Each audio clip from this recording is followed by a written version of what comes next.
ভাবিনি ভাবে জুবিন্দায় চলে যাবে। আসামের গর্ব ছিল, সবাইকে কাঁদিয়ে গেল।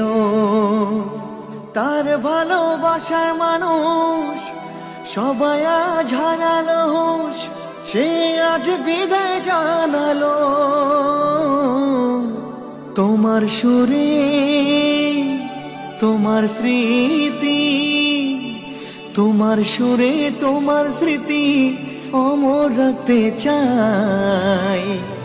আমরা সবাই জানি তোমার জায়গায় অন্য কেহ নাই, তবু তোমার সুরে গাই যদি একটু গাইতে পাই।